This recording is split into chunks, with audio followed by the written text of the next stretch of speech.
Et coucou tout le monde, c'est Olivier et on se retrouve aujourd'hui pour une nouvelle chronique sur le voyage astral.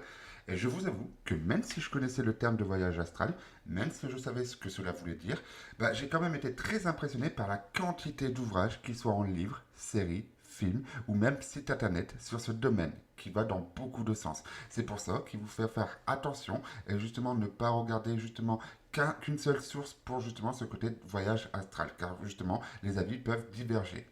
Et du coup, pour cette chronique, nous allons parler de qu'est-ce qu'un voyage astral. Et ensuite, j'ai décidé de vous donner des conseils et des méthodes pour vous-même faire ce voyage astral.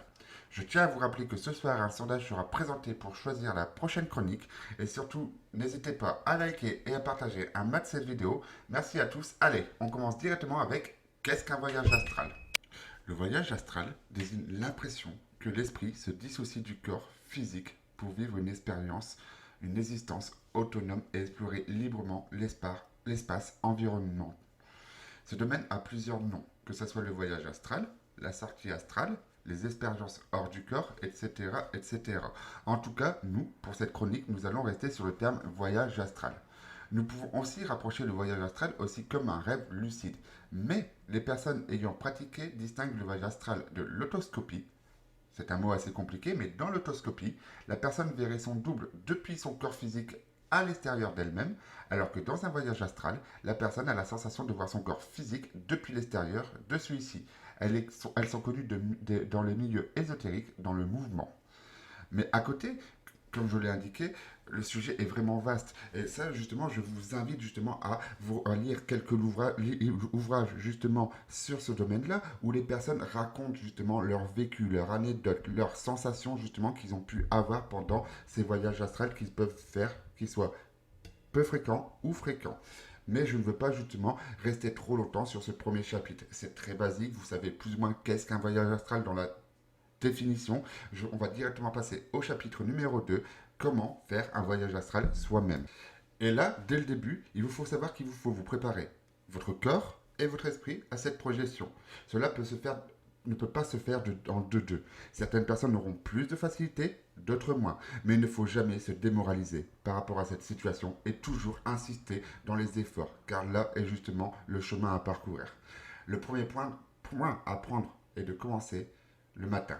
Plutôt que de s'exercer à la projection astrale le soir, juste avant de s'endormir, commencez à une heure matinale, quand vous êtes encore somnolent. Certains pensent qu'il serait plus aisé d'atteindre l'état nécessaire à la relaxation et à une conscience élevée aux aurores. Il vous faut être dans un endroit relaxant, qui vous est agréable, car la sortie astrale requiert un état de zénitude profonde, de relaxation profonde.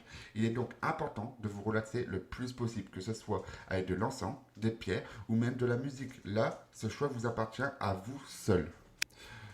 Donc, continuons. Restez allongé sur le dos et relaxez-vous. Fermez les yeux et essayez de vous débarrasser de l'esprit de toutes les pensées, toutes les sources de distraction. Concentrez-vous sur votre corps et sur ce qu'il ressent. Le but est d'atteindre un état de relaxation mentale et physique complet. Contractez vos muscles, puis relâchez-les. Commencez par vos orteils et continuez en remontant jusqu'à votre tête. Assurez-vous que chaque muscle soit complètement détendu avant de passer à l'étape suivante. Inspirez profondément, puis expirez complètement. Ne gardez pas de tension dans votre poitrine ni vos épaules. Concentrez-vous sur votre respiration. Ne vous laissez pas emporter par vos soucis extérieurs et ne soyez pas préoccupé tout de suite par l'idée de votre âme se désolidarisant de votre corps. Laissez-vous juste plonger dans la relaxation, car cela peut être aussi très bénéfique pour vous dans la vie de tous les jours. Et pour me permettre une petite parenthèse, promis, c'est pas un point pub, mais à plusieurs reprises dans mes recherches, j'ai pu constater que l'utilisation d'un quartz rose sur votre chakra Ajna, qui est le troisième œil, mais ça, vous le savez si vous suivez toutes les chroniques, aiderait à atteindre cette sortie astrale plus facilement. Et promis, c'était juste pas un point pub, c'est vraiment que là, j'ai lu beaucoup de fois où les gens les mettaient justement au-dessus de leur œil, entre les deux yeux, justement, et que ça leur aidait à atteindre cet état plus facilement par rapport à ça au niveau du débutant. Maintenant, il vous faut atteindre un état hypnotique. Laissez votre corps et votre esprit s'approcher du sommeil, mais ne perdez pas totalement conscience. Être à mi-chemin entre éveil et le sommeil, c'est-à-dire un état hypnotique, est nécessaire pour la réalisation de la projection astrale. Hypnotisez-vous grâce à la méthode suivante. Tout en gardant vos yeux clos, Laissez votre esprit vagabonder vers une partie de votre corps, comme une main, un pied ou un orteil. Concentrez-vous sur cette partie du corps jusqu'à ce que vous soyez capable, en mesure de la visualiser parfaitement, même avec les yeux fermés. Continuez à vous concentrer jusqu'à ce que toute autre pensée s'évapore. Utilisez votre esprit pour contracter cette partie de votre corps, mais ne faites aucun mouvement physique. Visualisez vos orteils s'enroulant et se déroulant, ou vos doigts se serrant et se desserrant, jusqu'à ce que vous ayez l'impression de les bouger physiquement. Élargissez votre concentration à l'ensemble de votre corps. Bougez vos jambes, vos bras et votre tête en utilisant uniquement votre esprit. Restez bien concentré jusqu'à ce que vous soyez capable de bouger votre corps entier dans votre esprit seulement. Maintenant, entrez dans un état de vibration. Beaucoup de personnes ont raconté sentir des vibrations venant par vagues et à des fréquences différentes. Au moment où l'âme se prépare à quitter le corps, ne soyez pas effrayé par ces vibrations, car la présence de la peur pourrait vous obliger à quitter votre état de méditation. À la place, succombez aux vibrations, puisque votre âme se prépare à quitter votre corps. Utilisez votre esprit pour déplacer votre âme de votre corps. Imaginez dans votre esprit la pièce dans laquelle vous êtes allongé. Déplacez mentalement votre corps afin de vous tenir debout. Regardez autour de vous, levez-vous du lit et traversez la pièce. Puis retournez-vous et regardez votre corps rester sur le lit. Votre expérience hors du corps sera donc réussite si vous avez l'impression de contempler votre corps au-dessus à travers la pièce et que votre conscience est désormais séparée de lui.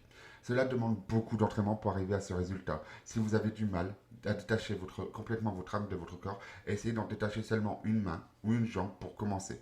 Continuez à vous entraîner au point d'être capable de vous déplacer dans la pièce.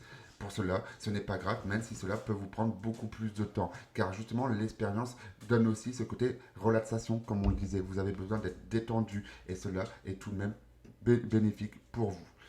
Ensuite, il vous faut retourner à votre corps. Votre âme reste toujours connectée à votre corps par une force invisible, souvent désignée comme le cordon d'argent. Laissez cette force guider votre âme vers votre corps. Reprenez possession de votre corps. Bougez vos doigts et vos orteils, physiquement, pas seulement mentalement, et laissez-vous retrouver une conscience entière.